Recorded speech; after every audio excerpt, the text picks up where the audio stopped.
My name is Sam Ovens and I help people start and grow seven-figure coaching and consulting businesses. My story began when I was working a 9-to-5 corporate job that I hated. I wanted to help companies grow, but that wasn't happening at my current job, so I decided to quit and start my own consulting business.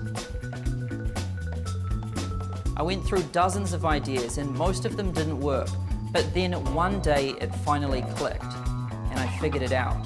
That first year I figured it out, I made $100,000. The next $500,000, the next $1.2 million, then $2.4, and in my fifth year, by the time I turned 26 years old, I'd made over $10 million. People caught notice of how fast I was growing and started asking me how I did it and whether I could help them to do the same. And at first I just ignored them because I was certain that only I could do this. But the emails and messages just kept piling in. Hundreds of people asking me to show them how I was running my business. And I finally gave in and decided to teach my methods to a small group of people. I didn't even believe that others would be able to do it. Then to my surprise, they started getting clients too. Then I started working with more people and the groups grew from 10 to 20 to 30 people, and I kept teaching them my methods and they kept getting results. Fast forward to this current day, and I truly believe that anyone can start their own consulting business helping other people with the skills and knowledge that they already have.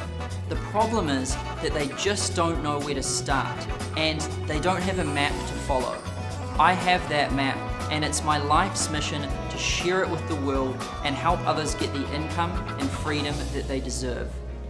This quick video for you to talk about something that I think all of us as entrepreneurs are guilty of, and that's inventing things to do to avoid the important.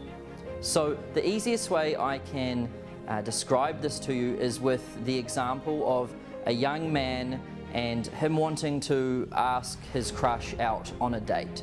So, the simple way to ask his crush out on a date would be to simply smile, walk over to her, introduce himself, and then ask if she wants to go out on a date. That's the simple way, and that's what's important in that situation. However, what the young man does is he joins the school football team. He gets really good at football in hope of getting noticed by the girl. He joins the gym and starts working, on his body, and he saves up for a new car and he's always polishing his car, and all of this in hopes of her noticing and her coming over to him and saying, "Hey, I noticed you, I'm so-and-so and would you like to go on a date?"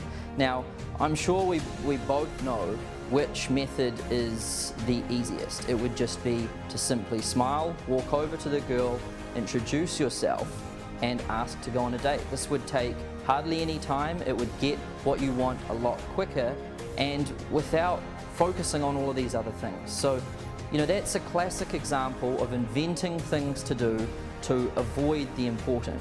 And the same is true in business.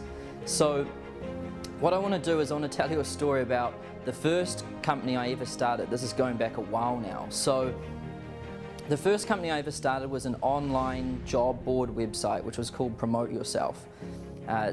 You won't find it online anymore. It was over ages ago. Well, when I started that company, I invented so many things to do to avoid the important. I got the logo perfect. I spent about 8 months working with a developer, getting the website looking just amazing. We had tons of features. Our graphic design was spot on. We were mobile responsive. Our logo. We had a Facebook page. We got business cards printed. We even got brochures printed, and I even got mugs and t-shirts printed. And I did all of this stuff just because I was avoiding what was important, and I knew what was important was simply going out into the market and talking to prospective customers and seeing if they were interested in using my website. Now, I knew kind of in my head that that's what I should be doing, but I invented so many things to do to avoid that important thing. And in fact, I invented about a whole year's worth of things to do to avoid doing what I could have done on the first day. And finally when I got to that end day, the customers told me that they didn't really want it and it wasn't very useful. And I wasted about a whole year of time. I don't regret it because it was a huge learning experience, but all of that could have been completely avoided if I'd just focused on what was important, which was going out and talking to the customers. So the same is true in business. We're constantly inventing things to do to avoid the important.